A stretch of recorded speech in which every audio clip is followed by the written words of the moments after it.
Right, hello. Yeah, this is another one as I thought I'd round out all of the matchup guides. This is to a deck that I've actually quite liked the look of. Um, it was one I'd seen how it got played in, I believe it's Chicago, and I thought that's quite fun. That's quite the way I like to play. I like to play aggro, so I don't know why I play blue still. Um, but I like how it works. It's got some common lines of Merfolk Flynn, which into a red deck I could see it causing problems, but because we've got steel removal, we actually have some good answers. And because we're playing a lot of things like Baboom 3x, I mean you put up to 4x if you're playing into a lot of things like that, early questers and early threats like Diablo, Merfolk Flynn, Robin Hood shifts, all those things Baboom could be good for, so you could get up to 4x on that if required. But yeah, it has a few other tools in its a few other tools in its toolbox that makes it a bit of a challenge for us. They've still got all the green disruption, and that's mainly going to be the 2-drop Ursula that can snatch our songs. On top of that, they've got the new card Jacques, which is, I wouldn't say the best answer to Hiram, but what it does is it can make a Hiram have Reckless, so we can't do the quest on that turn, and we can't gain the law, and we can't draw the two cards. And we have to run it in and do 1 damage on something, or make it sing a song. So we could make it sing a Zeus. But besides that, it's quite an effective answer. It's also a 1/4, and they can quest with it. So that's quite scary for us. And also they have what's it? Of course, the big Ursula that brings the deck together, and that will stop us singing. So you know the ramping is great in our deck, and we can afford to hardcast things, but really we want to be able to sing our 5 cost songs and then play what we draw into, so our characters and stuff like that, and our dimes and our ramp options. But that sort of screws that up for us. And there's a good line where they can play the 2-drop Ursula down early, snatch up Zeus or any of our songs really that are all effective to take because of just hand thinning, and we might want to use them. And then that's probably going to sit on the board. It's unlikely you're going to get to deal with it unless they quest with it and you have a Smee on board and you can take it out. Otherwise, it's just sort of going to sit around for a bit. And then what's going to happen is they will shift as soon as they can and get this 4/7 out. That's really painful for us. Let it go, can remove it, but still, it's just going to sit there and it's going to cause us numerous problems. So the deck is quite. I wouldn't say it's a bad matchup.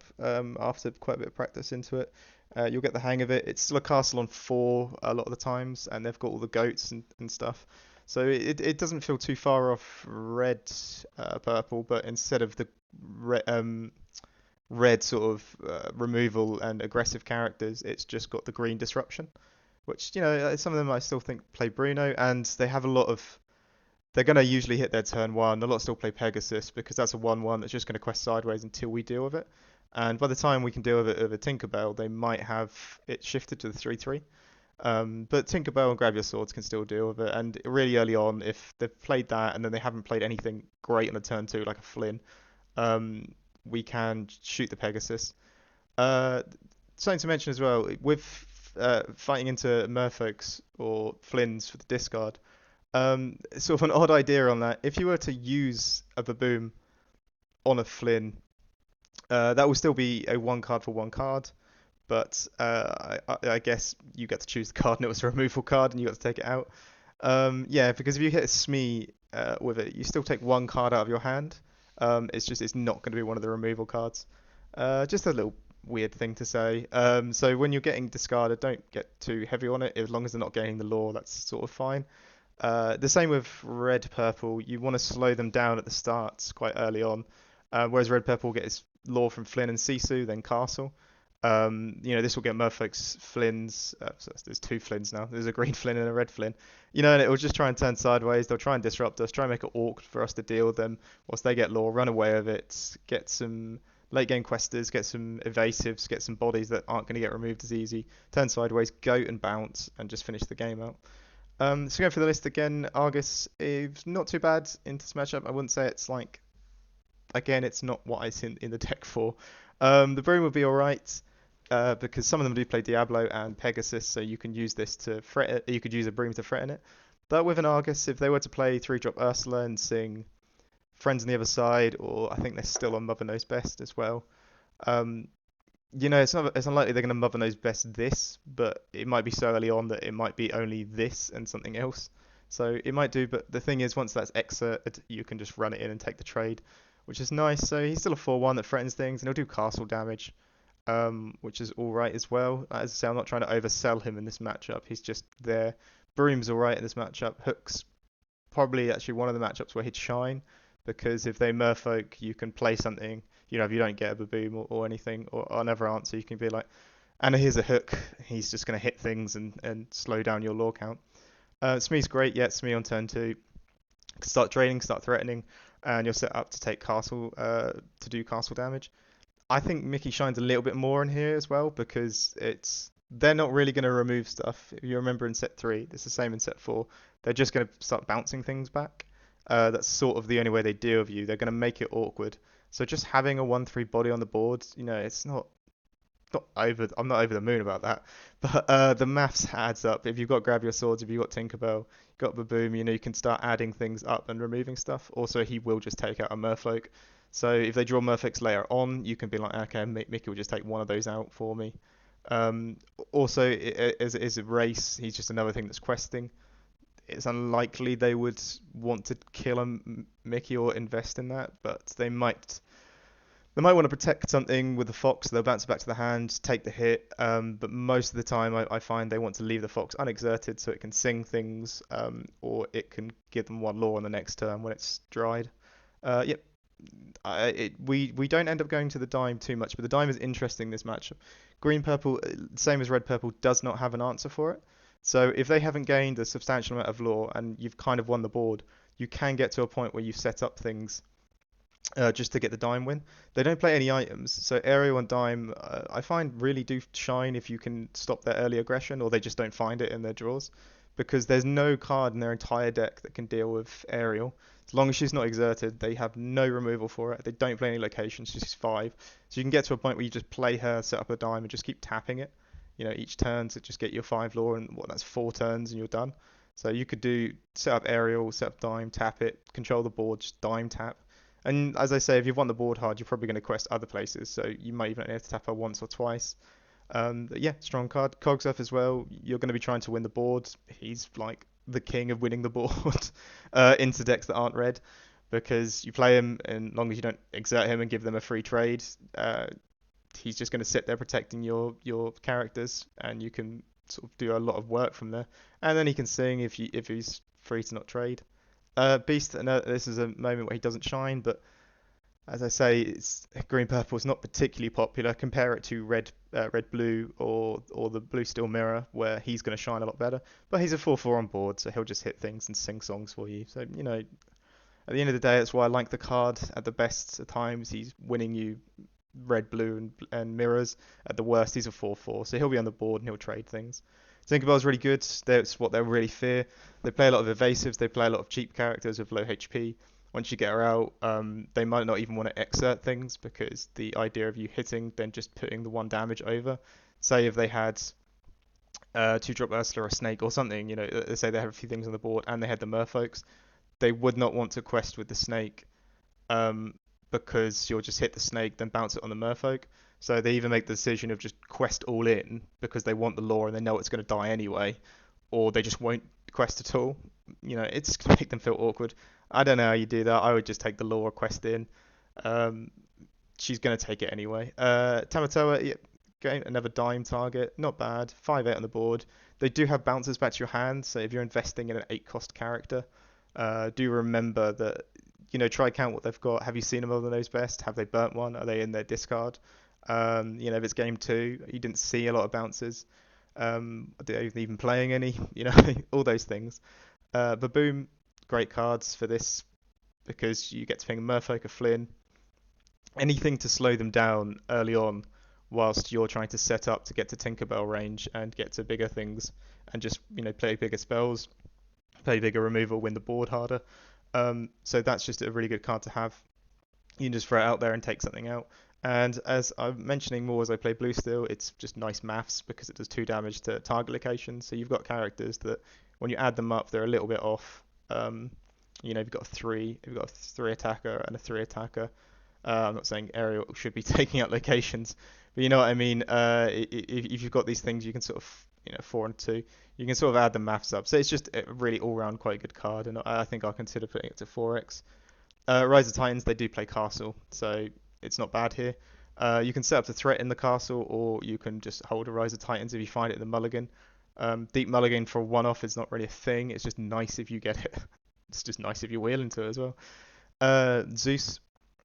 As I said as well, you can. I've noticed recently a lot of builds are going quite high on the Rise of Titans, but that's a play. I guess it's an inkable card, and let's be honest, Castle was really quite a strange thing for us to quite a powerful card to play against us as we're trying to develop early, and you've got a location there that's going to draw you cards and get you 2 lore. And there's been a few decks recently that are just heavy on locations, so you might see a lot of location cheesing happening at store champs. So that going up a count as well could be good. Just we run quite a tight list with um, Blue Steel as it is. To Zeus, yep, they're going to Song Snatch with Ursula probably, but still, you play that down, you take out anything. I think it will kill anything in their deck. Let It Go, not very useful here, but then again, if they've got 2 Quester on board and they need 2 lore, you can just play Let It Go. But yeah, I don't want to oversell that card for this matchup. Whole New World, they will play their hand out, but it is purple draw, so their draw is quite good. So if they are just consistently drawing, say they hit the friends on the Ursula, or they hit the friends on anything, and then they've played a rabbit, and it's like, well, card advantage wise, you've probably got 6 cards. I don't mind wheeling because I haven't got any. But again, we hide that in this matchup because of two drop Ursula again. So we wouldn't keep it. We wouldn't say our play is this, but say if you had a 5 drop set up and you draw into it and you're like, hey, I'm down on card advantage, you could use it to get you back into the fight. I think I covered Hiram, but yeah, we'll most likely be relying on Hiram draw. That Jacques play will be quite painful, but he's going to shine a lot better here. It's very hard for them to deal with it. They still play Kit, I believe. Bouncing Hiram back still means we have Hiram and we play him again the next turn. So the card draw aspect's not hurt. The resource aspect is kind of hurt because we have to pay 4 again. But he's going to be our main draw power in this matchup. Guys of Swords, yeah, let's say it's all cheap characters. You'd hide it because they know you have it, so they'll try and steal it from you. Uh, Still, if you draw into it, if you wheel into it, you can win the board so hard from it. Porps don't need to cover because they're great. And yeah, in this matchup, they have no item destruction, so Quill you're happy to set that up. You might even be like, right, I've got songs in my hand and they're kind of jank, and I don't want 2 drop Ursula to take them, so you can start putting things in there just to maximize the value of the Quill. But if you want to ramp into a Tinkerbell, I think that's fine. If you want to ramp into a Cogs, Tinkerbell, Sing Whole New World, that's fine. If you just want to get a lot of ink to do a lot of stuff, it's fine. Quill's going to work for you. So both ramp options are very viable in this matchup, and they sort of help in both ways. So Dime won't die either. Dime's pretty good. And Mana is not really for this matchup. Surprisingly, they will have a lot of rush damage. I believe some might even still have Crab if I'm not mistaken. So yeah, set it up if you've got the spare ink. Otherwise, it goes in the inkwell. That's something I would like to cover at some point because there's a few tech cards or a few cards for certain matchups. There's a lot of safe inking we can do in this deck. Like I'd say in this matchup, Let It Go is a safe ink card because we don't really want to see it or we won't really use it. Mixed Mana is the same. Probably the Beasts are the same. Probably the Bells are the same.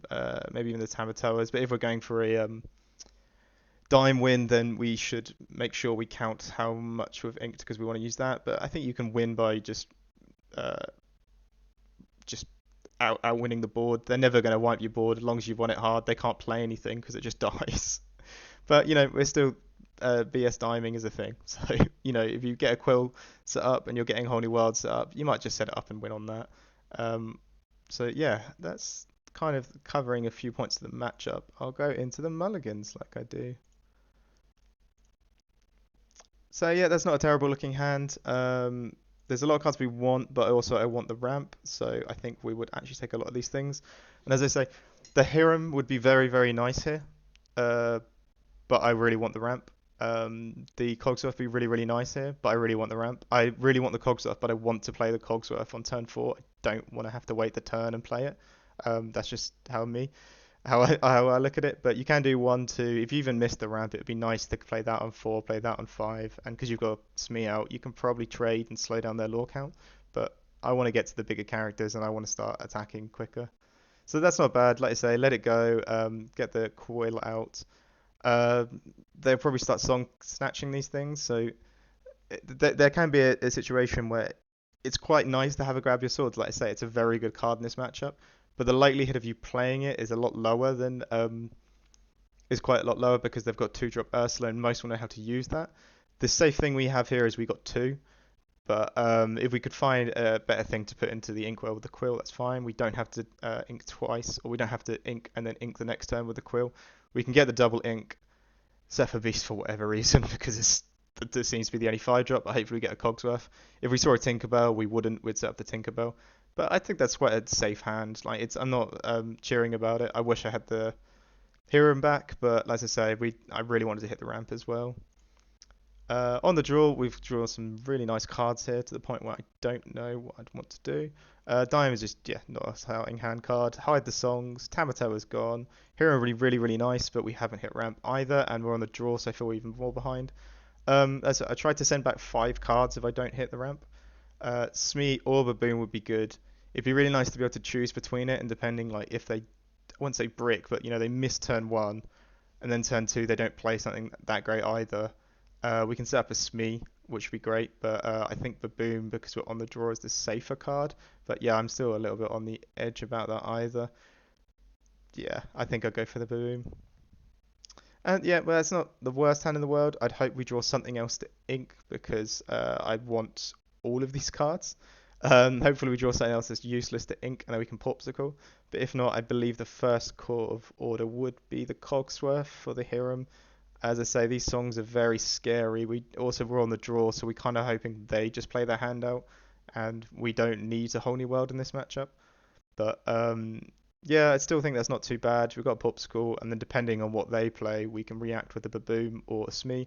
You could do the play where if we still are missing the ramp, we play the Smee on turn 2, and then on turn 3 we play a Baboom to hit something, and Smee hits, and they'll be really behind on board. They might not even expect it.